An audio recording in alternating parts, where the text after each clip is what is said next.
Good evening. Thank you for joining us here at NASA's Kennedy Space Center in Florida for this STS-133 status briefing. Joining me is Mike Moses, Chair of the Pre-Launch Mission Management Team. Good evening. And Mike Leinbach, Shuttle Launch Director. Good evening. We'll hear from them and then take questions. Mr. Moses. Thanks, Kendra. Let's see, we finished up a mission management team meeting. It was actually a pretty quick meeting in that we didn't try to get into all the technical details. The teams have been working all day long. The problem we've had is a main engine controller showed us a funny signature this morning when we powered up and we're doing a standard check. The main engine controllers are basically dedicated computers that sit on the main engine themselves and control the main engine. So the shuttle main computers tell the main engine controller what it needs to do, and then the main engine controller runs all the pieces and parts on the engine. There's two per engine, a primary and a backup controller. Obviously, we like to have both of them running from a redundancy standpoint. And what happened is today they were doing some power checks on the redundant system, and when they threw the switch to turn it on, it's powered by 3 phases of AC, so an A, B, and a C phase. And that one of the 3 phases didn't immediately come on, and the controller will not work on 2 phases, so it did not come on. So when they were pulling the data to look at that and try to understand what happened, maybe it was a switch or a circuit problem, about an hour and a half later while they were talking and troubleshooting, they looked and noticed that the controller had suddenly come on and that phase B engaged itself and started working.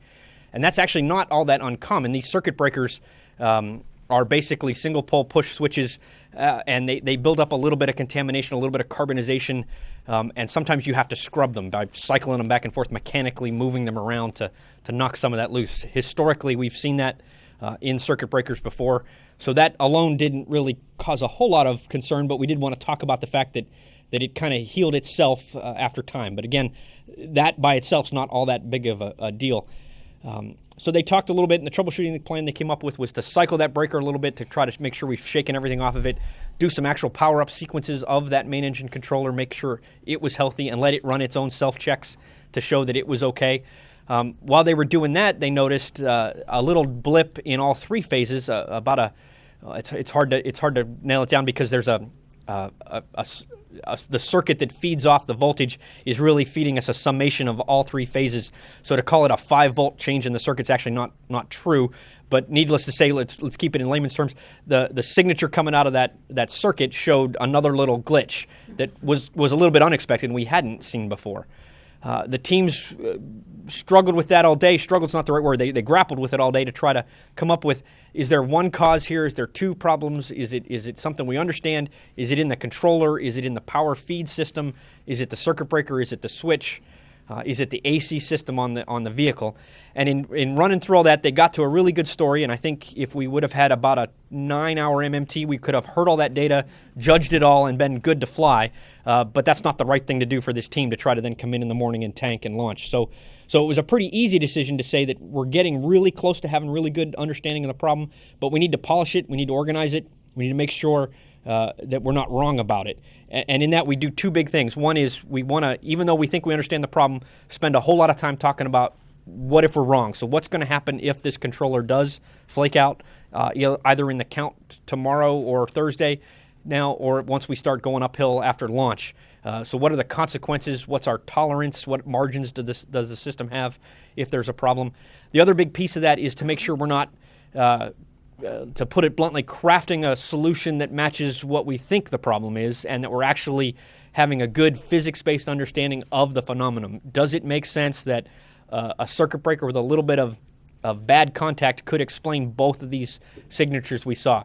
The community feels pretty confident that is the case, but they do need time to polish that story, bring some historical data to show whether we've had instances like this in the past, what was similar to this scenario, what was different from this scenario, what extrapolations we can make, and really spend the time to draw all the dots on the piece of paper and draw the line that takes us from what we like to say, we don't fly with unknown risk, and right now this risk is a little bit still unknown to us.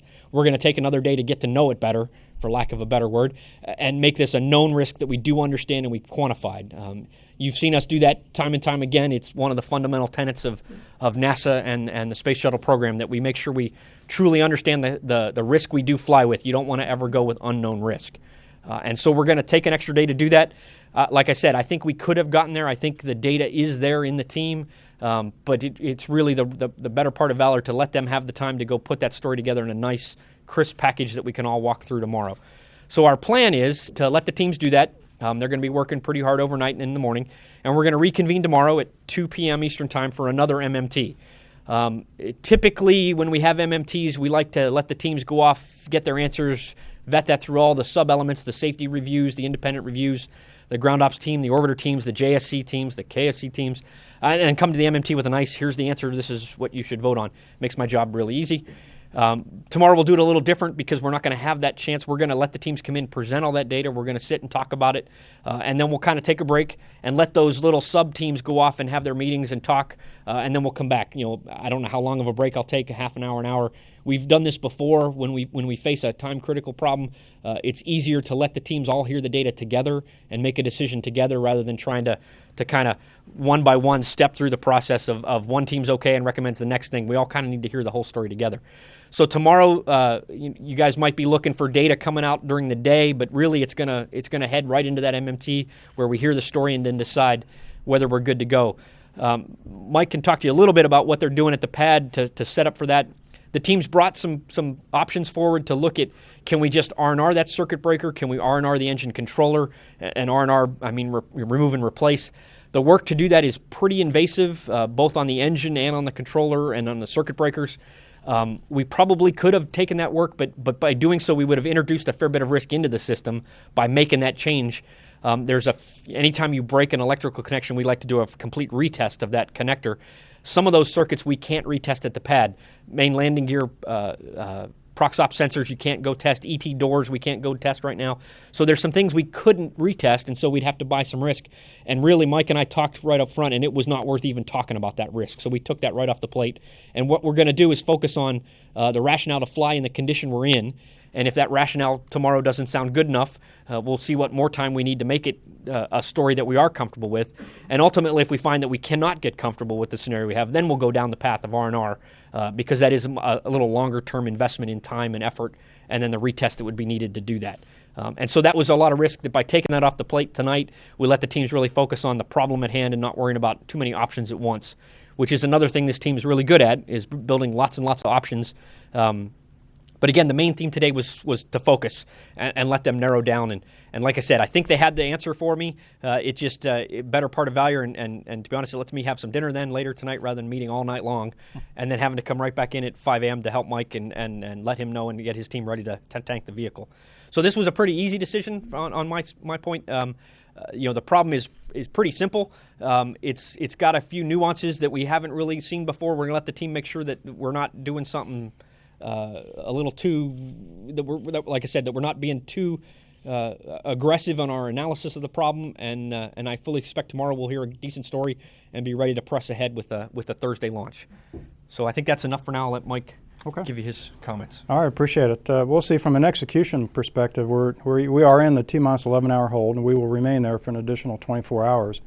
We'll pick up the clock again tomorrow night at 18:30, assuming that we get the go from Mike and the mission management team that we have sufficient flight rationale based on the anomaly we've seen. I'd like to emphasize one point that Mike made. A lot of the decision tonight, in my mind, was based on crew fatigue. If we had pressed on and gotten through all the discussions necessary to get to flight rationale tonight, probably could have gotten there, but it would have taken several hours. And a lot of the people supporting that flight rationale tonight would have also been required on console tomorrow morning for ET load and, of course, for launch itself. And so from a crew perspective, it made sense to take the additional 24 hours also. Let's see, the rest of the countdown then for Thursday. LOX and LH2 loading will begin a little after 6 a.m. on Thursday morning. The crew will board just after noontime. The window opens at 15:24 Eastern, and we would shoot for a preferred launch time of 15:29. The team has executed an extended hold at T-minus 11 hours quite a few times in the past. It's a very easy thing for us to do. The test directors and test conductors are in the firing room right now executing this plan for us. The RSS will remain in place. We won't retract tonight. We'll do that tomorrow night on time, and looking for a launch on Thursday. The weather, we got a little bit of an update from range weather. The percentages haven't changed. It's still 70% no-go for Thursday. Tomorrow will be the transition day with the front coming through. You see some of that, some of the prefrontal cloudiness out there tonight. And then the major concern Thursday is low cloud ceilings and the potential showers within 20 miles of the SLF. So, we are where we are. We're going to take time to understand this problem. We will pick back up with the countdown tomorrow evening and hope for a good on-time launch Thursday morning now. Thanks. All right, thank you. We'll now take questions. When the microphone comes your way, please state your name, affiliation, and to whom you're addressing your question. We'll start over in the corner with Mark. Hi, Mark Kirkman, Interspace News for Mike Moses. I'm really surprised to hear you say that you're leading towards flight rationale. Given the sensitivity of those controllers to current transients, how is it you think you're going to be comfortable with not going in there and even if it is dust or contamination, not going in there and actually cleaning those contacts and making sure that dust can't get back in there? And another part of the question is, I'm not clear, was the voltage drop, the multi-phase voltage drop, and the single-phase spike, were those two separate events at two separate times in the day, or you're saying they both happened at the same time and you're trying to trace them to a single-point failure? Let's see, they were two separate events at two separate times in the day, but we think the cause of that was a common cause, and that was a circuit breaker. A contamination and when I say contamination, that's being way over negative on what's going on. We have hundreds of circuit breakers on the ship, and this is the way they work. They're a pressure sensitive. You push it in, you engage the metal contact. It's very temperature sensitive. It's very pressure sensitive in order to detect a current change and then pop open if it's above the limit it's supposed to be. So the scenario being that we have it's that history of circuit breakers that gives us the confidence that if it is a circuit breaker, the fact that we've engaged a solid contact, the controller has now been powered up I think twice, both nominal power up signatures each time. The circuit breaker's been scrubbed. We're probably up to at least a half a dozen times now. Every single time it re-engages. So once that contamination clears, it's a good breaker, and we have to be honest, quite a bit of data to show that that's the case with these. So it's going to involve a little bit of risk acceptance, but I don't think it's that big of a limb to go out on to accept that risk. One of the things we need to see, and this needs to move from what I know and what elements of the team know to a formal presentation and acceptance by the program of, yep, that is something we understand, and we do know that there is a little bit of unknown there, but we're willing to accept that. We haven't had a chance to do that, which is why, again, we need some more time to make sure that we're not being a little too forward-leaning with that and not just going on, well, we know the circuit breakers act like this, so that has to be the problem. We want to make sure that we're not doing that. So that's kind of our confidence in the breaker.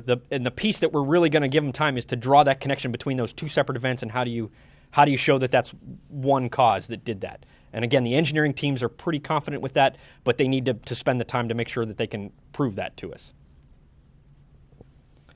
Marcia. Marcia Dunn, Associated Press, probably from Mike Moses. You mentioned, is it an automatic, if you had to go in and replace the circuit breaker or controller, is that an automatic rollback then at that point? And you mentioned wanting to look at all the options of what if you're wrong, what if you are wrong and the circuit breaker doesn't work properly, then what happens? Sure. So on the repair, the teams have been working in parallel to develop repair plans. We haven't had a chance to look at them and scrum them. I'm not sure rollback is on the table at all. To be honest, we haven't really looked that far down. We're kind of piecing this off in the window we have. We know ends on the 7th. So anything that's a longer term kind of thing, like an engine replacement, is a 2-week endeavor, right? So there's no real need to talk about that one right now because we know that doesn't fit. There are ways to be creative with it, but again, I'm not sure it really buys you much if we're looking at our next launch window opening up December 1st around there. So from that standpoint, we haven't gone very far down the if we are R&Ring, which is why we're kind of going to focus on what do I have in front of me that I can do in this period, and that is understanding the problem I actually have. And again, it's a lot like the leaks we had both in the hydrazine system and in the gaseous helium and nitrogen systems. We do a lot of work to repair it, but unless you know what you're trying to repair in the first place, you might be causing more problems in the first place. So it's not time to repair something because we haven't yet identified exactly what the problem is to know that that's something that is the problem. We could go spend all this time replacing a circuit breaker only to find that maybe we were wrong and that is not the common cause. So before we go kick off all that effort, let's go spend some time, make sure we understand our risks. As to the what if we're wrong and the consequences, we'll hear some details tomorrow. But fundamentally, on the basic level, the engine needs only one controller to run, and it has a backup controller if it needs it. And Mark can chime in if I get this wrong. So basically, if the circuit breaker then fails or introduces, worst case would be a hard failure. But to be honest, the controllers aren't very tolerant of a big voltage change, and they're not resettable. So once they drop off, they're done. And so that controller would power itself down. And now in this case, you're talking about the redundant controller on engine 3, I believe. Don't quote me on that one because I don't remember exactly. Oh, right here, SSME 3, engine 3. So from that standpoint, that's not a big deal. That's just that one failure, and we have the redundancy. If a second failure came in and took out the primary controller on that engine, so now you'd have both controllers lost, that engine would shut down. But it's a graceful shutdown, a contained, that's the way it's supposed to shut down. And so you'd lose an engine if that happened. Now you go to when does it happen? When does the first failure happen? When does the second failure happen? And then the consequence of losing an engine. That by itself is also not necessarily a bad day. We're going to go understand all that rationale and redundancy. That gives us confidence to fly. But again, fundamentally, we don't often use our redundancy as the reason why we can go ahead and fly. We like to understand that we have a good, clean system before we start.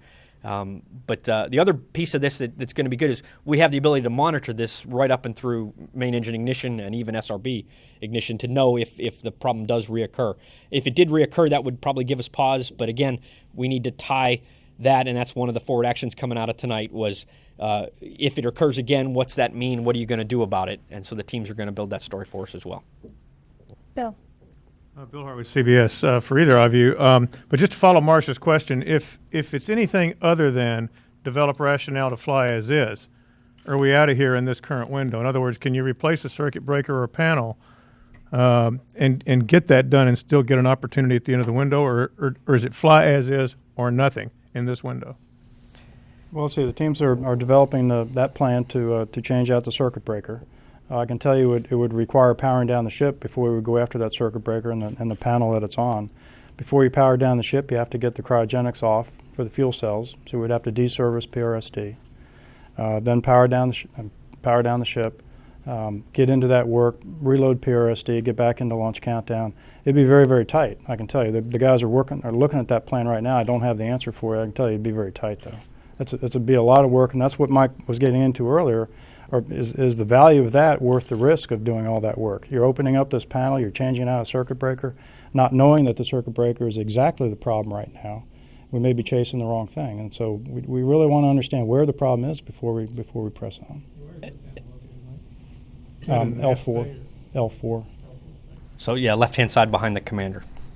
And just to expand, right, so you guys don't go write the articles that say shuttles pressing ahead with schedule pressure because they must fly in this window.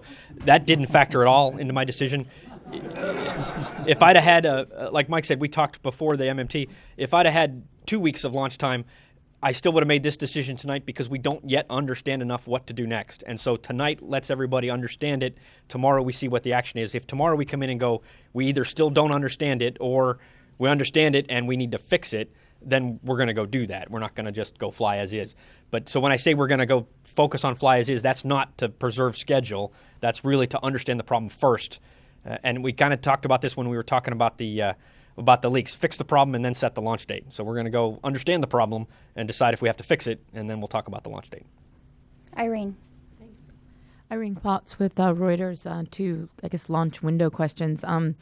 Thursday, would the weather be a factor in whether you decide to press ahead, assuming the flight rationale works out? And did JSC get anywhere with opening up Monday as a launch option? See, on the opening up Monday, I haven't heard. I haven't talked to them. I know they're working that in the background. Kind of the guideline I gave them was after a couple of scrubs, then they should start turning up the heat. I think we've now passed that criteria, so I suspect tomorrow they'll start turning up the heat and see where that falls. And so I can't answer whether the 8th is good or not. And that's a pretty big, complicated problem. It's not just JSC; it's the Russians and the ISIS program and the partners. So we'll go talk about that at length. But I'm not ready to have that discussion just yet. So I can't answer that one. On the I just drew a blank on your first question, Irene. I'm sorry. Yep. Let's see. Personally, I don't like to do that. I would be very hesitant on more than 24-hour forecast to go make a decision. We've tanked before with 70% no-go. We've tanked with 80, 90% no-go and had a really good day that day. So we'll play that one by ear. I'll probably take that one down to the wire, and we'll go to the tanking meeting and decide if, for the weather that's about to hit us in 12 hours, is it the right thing to do. So no, I'm not going to factor the weather in ahead of time on that one. Todd. Todd Halverson in Florida today with two, if I could. The first, I guess, are both for Mike Moses. If this voltage irregularity cropped up during main engine startup after the engine's ignited, would it in and of itself cause an engine shutdown on the pad? Is it within specification? I just don't understand that. Yeah, the magnitude of the signature we saw would not have caused any problems. It's within tolerance of the system to handle it. We didn't violate any limits. We didn't violate any LCCs, launch commit criteria. We didn't violate any spec on the box. So this is just a due diligence of a signature that is somewhat unexplained and somewhat unexpected, but by itself clearly passes the limit. And had this occurred at a period where we couldn't take action to stop and talk about it, like at main engine start, it would have actually not affected the system at all, and we would have lifted off just fine. Okay. And I was curious as to what it is you need to hear as the chairman of the MMT to have the confidence to go ahead and press ahead. What do you need to hear in this story? Well, I kind of laid that out at the beginning. We basically need to talk about an integrated end-to-end understanding of the problem, and that we haven't drawn the dots to say that this two separate signatures is one problem, and that's actually physically explainable. I think there's a fair bit of historical data that guys can bring to the table to help us show that while maybe not noticed before, this is probably not an uncommon signature. We're literally talking about a 40 ohm change in resistance in the circuit. And if you know your electronics, which I don't, that's nothing. I mean, that's hardly anything. And so the fact that we've never really seen it before maybe is not because we weren't looking at this level of detail before. And so we might be able to pull something out of the hat that just says, hey, this actually is very explainable and it's a known condition and we're good. That would obviously give me great confidence to fly. And so the ability to draw that connection, that we do truly actually physically have an explanation for the problem and that it's not just a convenient explanation, is really what I'm personally looking for tomorrow. In the back, please. Mark Ratterman from Talking Space for Mike Moses. Is the problem that you're describing and looking at historical data, is that something that's easy, difficult? Is it something you have tools to do, or does it require recall from individuals on the team? No, and Mike can talk to the process. It's actually very easy to do. In fact, by the time we hit the MMT, I think they had finished reviewing this flow's worth of data every time that circuit breaker's been cycled, and I think they've been in the one or two flows before that. The main engine guys are already 5 or 6 flights back in history looking at their problems. We call it it's a PRACA database, which is a problem reporting and accounting, and I don't remember what the last A is. Corrective action. Corrective action, thank you. That database is an easily searchable tool. We're able to put in circuit breaker part numbers, main engine controller part numbers, and it'll flag every instance of a problem that affected those, and they can be screened pretty quickly. The teams have done that. Via that, we've learned that on STS 90, and I forget exactly when in the count, but the problem that we saw initially where we throw the switch and one of the phases doesn't come on happened in that flow, and it wasn't in a condition that was known then. And the failure analysis that went along with that, we're able to look at and build on. And then, and I forget which flight it was too, but the potential of this voltage drop-off has happened before. At that time, it was correlated to an actual brush where they bumped the circuit breaker. That circuit breaker being bumped momentarily made it hiccup, which then induced this scenario. So again, we have a very good physics-based understanding that the circuit breaker can cause these problems, but let's make sure we've got all those ducks in a row. So to answer your question of how hard it is, it's actually pretty easy. The hard part is it's a lot of data, and there's a lot to talk about. And that's kind of what I mean. I think the answers were all there today, but we hadn't yet had a time to pull it together and organize it and make sure it does flow end to end. Greg. Hi, Greg Dobbs from HDNet Television. Of the several reasons why launch windows sometimes come to an end, what's the reason this time? Why is Sunday the last day until December? Let's see, this one is a beta cutout, so that's the solar angle that the sun makes on the orbit when we're docked to the space station. The shuttle itself can't do much to control the temperatures. The sun hits the same part every time, and it overheats a few components on the shuttle. If we were undocked, we'd kind of do a barbecue roll to keep the heat evenly spread. But when we're done station, we can't. That limit used to be 60 degrees. I think they've been looking at increasing it to 65. So that's kind of what we're talking about of do we have a little wriggle room to maybe get a couple extra degrees and give us one more launch attempt. But that's really the cutout for this one, is that beta angle. Okay. Mark, you had a follow-up? Mark Kirkman, Interspace News again. I'm sorry. In your answer to Todd, I got a little confused in how this first presented itself. Were you not able to power DCUB at all initially, and then it magically powered itself up, and then you cycled the breakers? Yeah, so we pushed, all three breakers were in, and then the power up is to turn the switch on a single three-phase switch. And so we threw that switch, and when that happened, the controller did not come up. And the data pulls to understand why that happened revealed that phase B did not, no power went out on phase B. So while the teams were doing that data pull to try to understand why phase B didn't come on, you saw phase A and C pick up a little bit of the extra induced load, understand that we don't have a short circuit, anything going on. While the teams were doing that, it took about an hour and 40 minutes. And when they went back to the troubleshooting plan, which would be to cycle breakers, the controller was on. And it wasn't that it magically came on, but basically the theory is that contamination basically, the spring-assisted circuit breaker pushed through that last little bit of oil or carbon, whatever happened to be on the contact, or that the dielectric just became overcome and a connection was made. And so that's the signature we saw. We then, after that, scrubbed that breaker by pulling it out, pushing it back in, pulling it out, pushing it back in 5 times with a mark, measuring the currents, making sure everything looked fine. From that point on, everything looked perfect with that power up. The signatures, the traces, the main engine controllers, diagnostics, everything from there on was fine. So that first initial signature was really just a delayed power up because of a not completely made connection on one of the 3 phases. Irene. Thanks. Just out of curiosity, under that scenario, if this transient should happen again, would that fit with this flight rationale you think is going to be pulled together, or would it sort of knock that out of the... No, it fit very well. Actually, the historical consequences of these type of problems in circuit breakers are that when you scrub them, you eliminate that problem and it now is a good latched breaker, and that won't happen again. The part that's making us pause and why we didn't just press right ahead and go to fly is that a few hours later we saw that circuit breaker, for lack of a better word, kind of dribble the voltage a little bit. And we don't know exactly why that happened because we haven't ever noticed it before.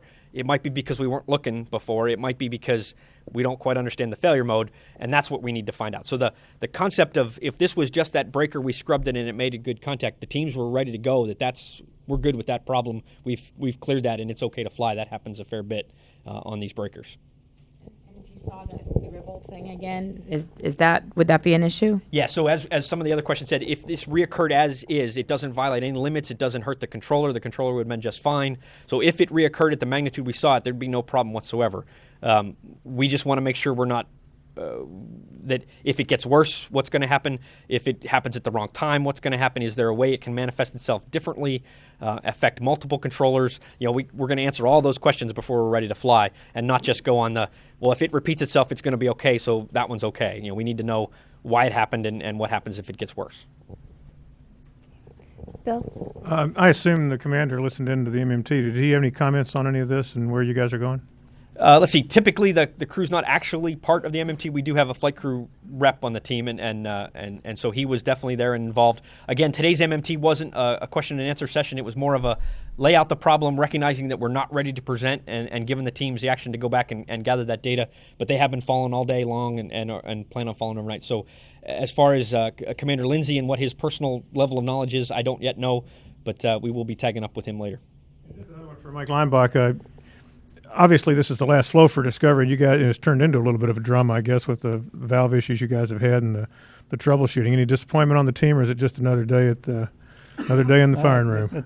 It's another day in paradise. I mean, this is part of the business. You fly when you're ready, and you don't if you're not. And we're not ready to go now. Discovery's not going out easy. She's giving us a little bit of trouble, but that's fine. She'll fly perfectly when she does. And this is the way it lines up, right? Every step of the way through the countdown, and it's built the way it is for just that purpose.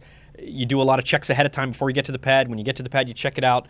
but ultimately it's all leading towards all those parts and all those pieces and all those electronics all come on at the very end. And so as we get closer and closer to launch, we're testing more and more of those systems and revealing sometimes hiccups in those systems. So we still have a long way to go for launch. We got that whole big tanking thing to do. Are there any further questions? Well, that will conclude our STS-133 status briefing for tonight. Updates to the briefing schedules and countdown will be on our webpage at www.nasa.gov/shuttle as they become available. Thank you.